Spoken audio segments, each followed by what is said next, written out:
Okay guys, I have a news for you. As a chef, pangarap kong makakuha ng Michelin or at least ma-mention yung restaurant na pinagtatrabahuan mo sa Michelin Guide.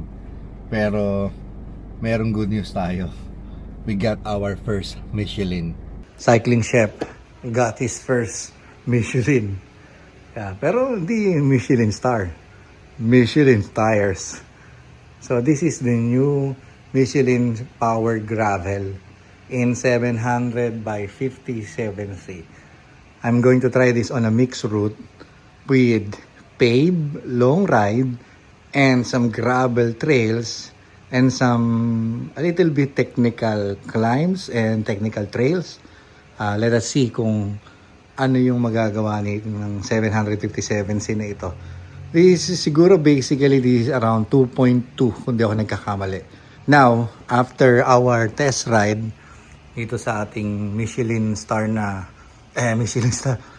Power Gravel na 700 by 57C, we are going to compare it with a 2.2 tire, the Race King, the old and great Race King. Yan. Bago tayo gumawa ng mga comparison about some other tires na ginagamit natin para makapagbigay tayo ng magandang review about these tires, gamitin muna natin. So, ang gagawin natin, tomorrow, we will ride this, siguro mga 80 kilometers paved road.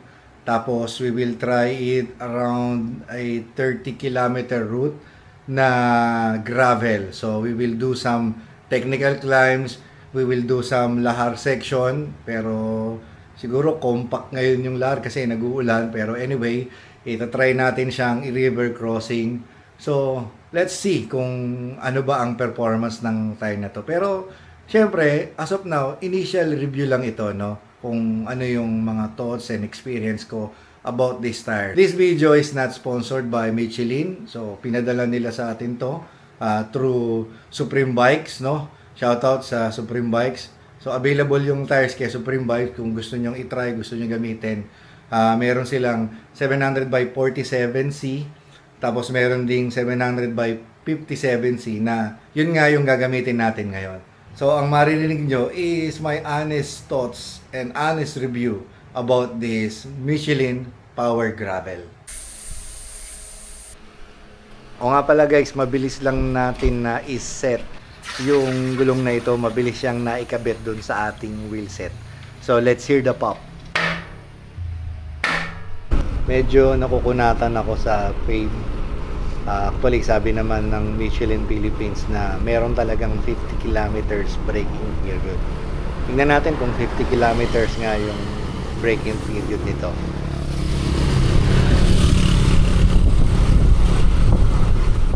This Michelin Power Gravel tire is part ng competition line ni Michelin Tires. So if you're looking for a gravel race tires, you can consider this Michelin Power Gravel. Pero Michelin Tires rated this as, with regards sa speed, 2 stars over 3. Pero yung kanyang puncture resistance is 3 stars, which is good.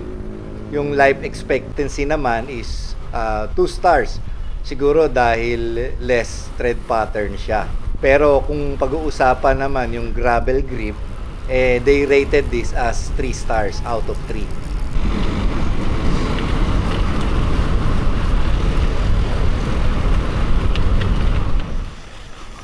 Since we are testing this tire, syempre mag-off-road din tayo.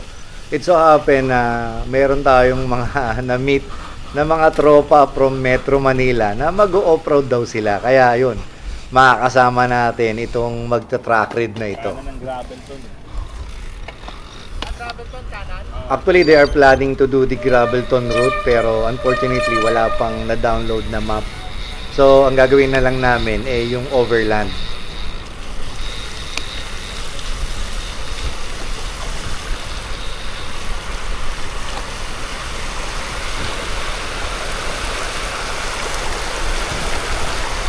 Ayaw mo basa.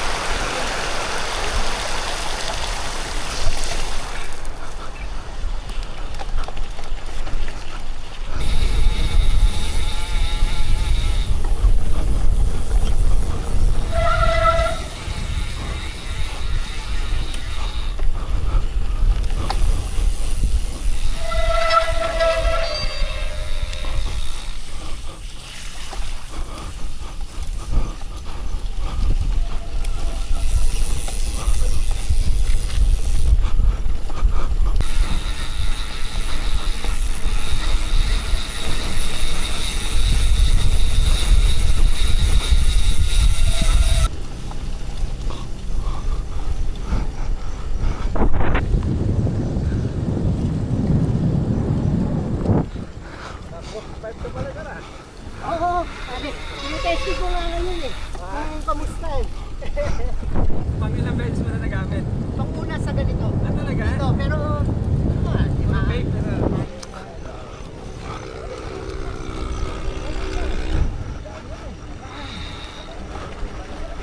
Parang gold fight yun.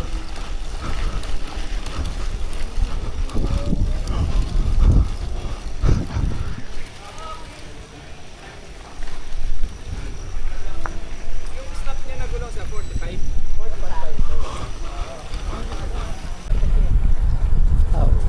Para siya, ilagay mo sa mabait.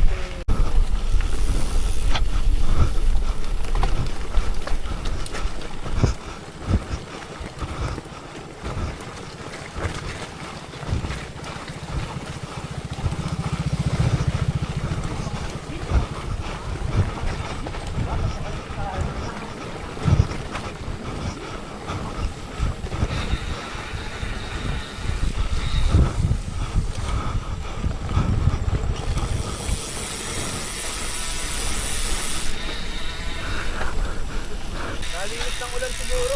Oo. Saka hard pack sa step, oh. Oo. Dito yung semento kasi yan, pag nababasa, kailangan na. Berde ngayon, berde. Yap, yap. Ganda. Saka yung rhinitis ko, tahimik. Ha? Yan! Thanks, Chef! O nga pala guys, dun sa mga magta-track rin in the future, regardless kung saan kayo magra-ride, no? Kapag kayong weather is prior to your ride na medyo maulan, mag-ingat kayo sa mga palusong. Lalo na yung mga lugar na bihira nang mapuntahan kasi walang karera.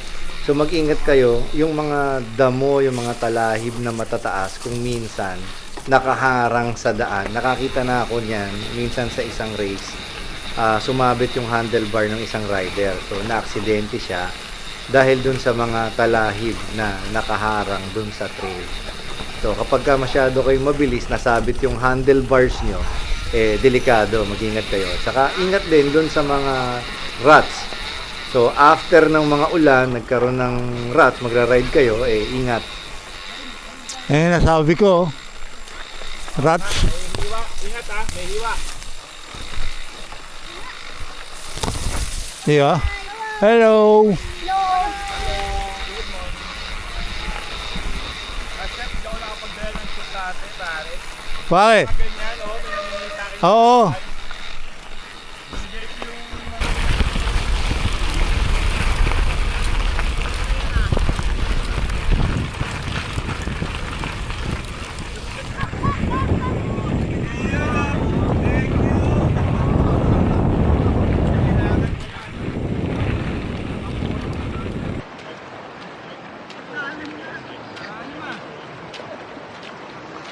Yan, oh.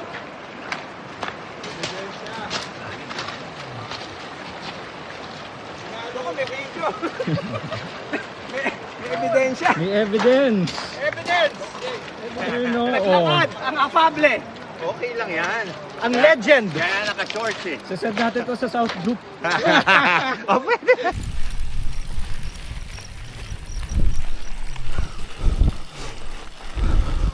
Ako lang yata ang makakatawi dito sa Second River Crossing. Actually, maraming malalaking bato dito sa Second River Crossing. I think nakachamba lang ako dito. Hindi ko alam kung it is familiarity or skills o sa gulong. Ewan natin, parang chamba lang. Lakas! Hindi, ang daming batong malalaki. Oo. Di ba inaagos yung bike? Wala. Agos! Si Mike inaagos na rin.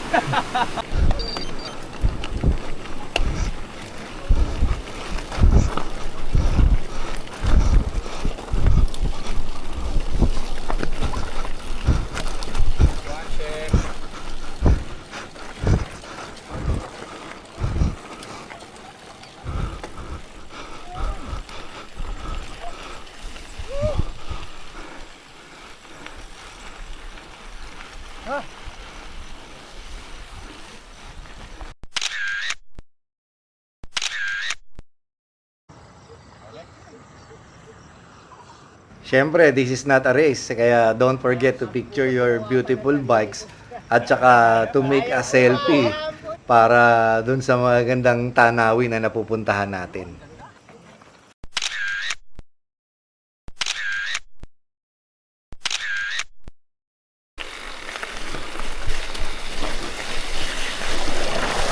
This is the last river crossing before the climb, and I think this is the easiest river crossing.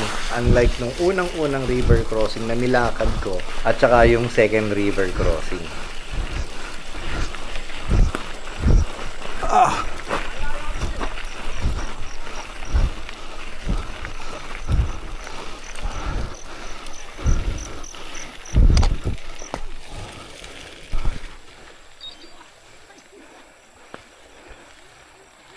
Thanks, chef.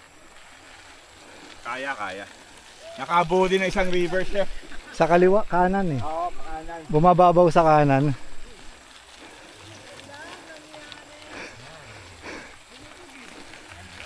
Umirap yan. Oo, kilala ko. Kaming dalawa nag-track din kami noon. Paulo. Ay, mabato.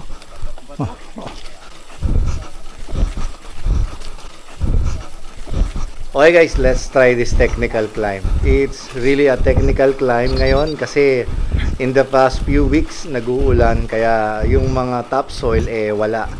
So you have to choose a line kapag inaakyat nyo to kasi talagang labas yung maraming mga bato. Hindi masyadong malalaki yung bato in the video pero in person malalaki yung mga bato na yan.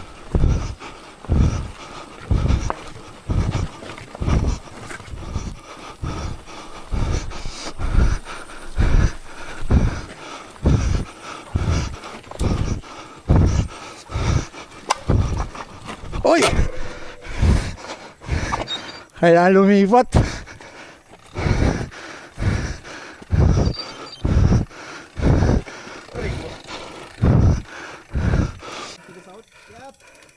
Sobrang lambot ng pressure ko, nag-burp yung ayun, labasilan to. Sana nag-burp lang, hindi nabutas. Lagyan natin ang hangin.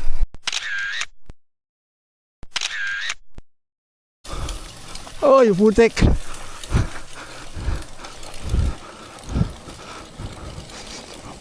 Siyempre, after ng mga ahon, tsaka rolling trail doon sa ridge, dito na naman tayo sa medyo pababa ng konti at saka medyo patag.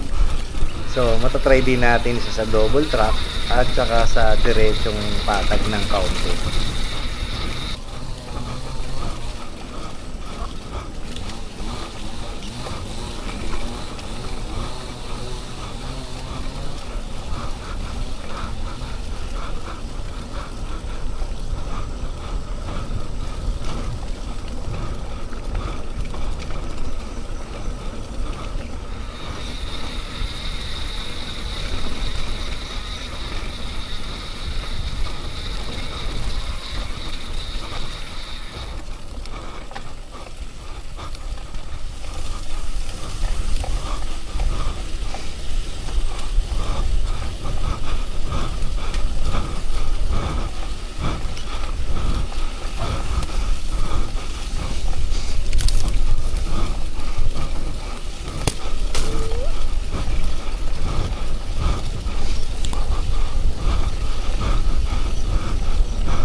O nga pala guys, gusto ko lang i-shoutout sila Sir Michael Andan, Michael Beltran, si BJ Afable, si Jelo de Banadera, at si Sir Mark Lopez. At syempre, si Sir Oliver Cruz. Thank you, ah. Okay, uwi na kami ni Doc J. Kasama ko rin nga pala sa ride na to si Doc J. Kaya lang, dito na siya sa Angeles. At ako naman, babalik na ako sa Apalit, Pampanga. So, I will be riding around 40 kilometers pa. Pabalik sa pave. So, malalaman natin ngayon kung ano yung magiging pakiramdam natin pa uwi.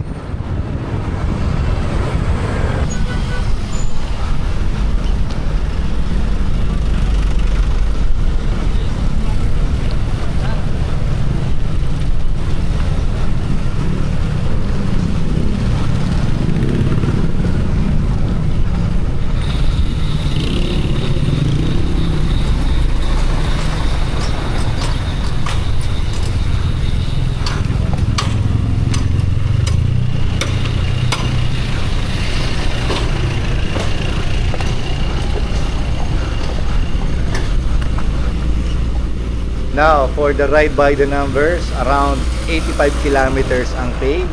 The rest is off-road. Ang total distance natin today is 114 kilometers.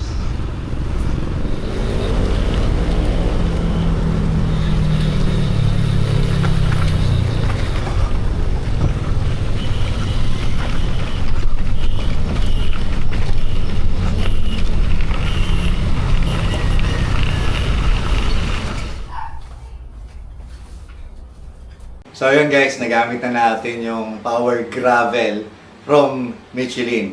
Ano ngayon ang masasabi natin dito sa gulong na to? Sabi naman sa atin ng Michelin Philippines, no, I will feel this 50 kilometers braking. Honestly, naramdaman ko nga yung braking period na yon, pero based on my experience, hindi naman sa 50 kilometers. Siguro mga around 30 to 40 kilometers. Medyo nakunatan talaga ako dun sa gulong. Maybe because it's a 57C or siguro placebo effect dahil nung mga nakaraan I'm on a 50 millimeter gravel tires or mountain bike tires. Pero initially, based on my experience dun sa 2.2 na Race King, hindi ko na-experience yung break-in period.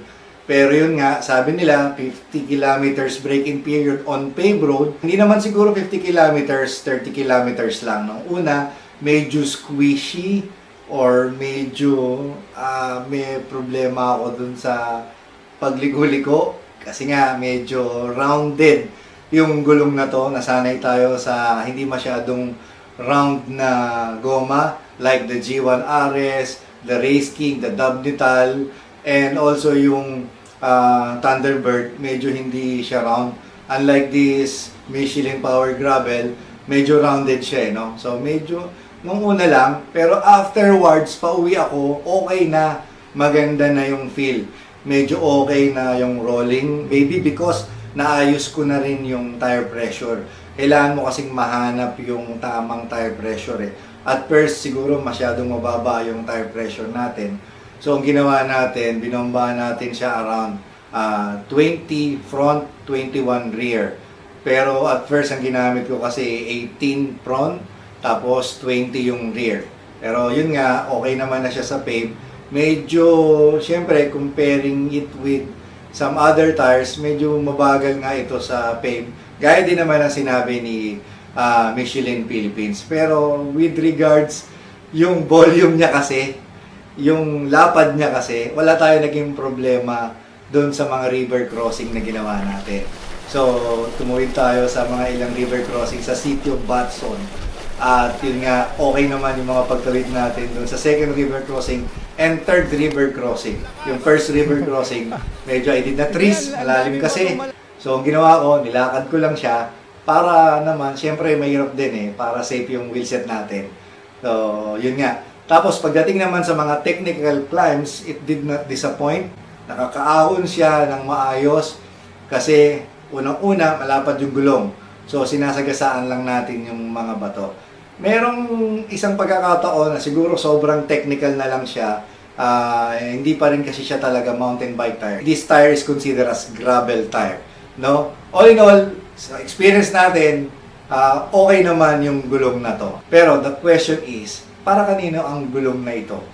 So, syempre, unang-una, since this is a 57mm, 700 by 57mm gravel tires, syempre, ang makakabili lang nito ay yung mga may capable ng mga tire clearance. Sa bagay, ang uso naman sa mga gravel ngayon, yung mga maluluwag yung mga tire clearance. At syempre, pwede rin itong magamit ng mga mountain bikers. So if you're looking for a less tread na mga mountain bike tires, I can consider this as a fit for a mountain bike kasi nga 57.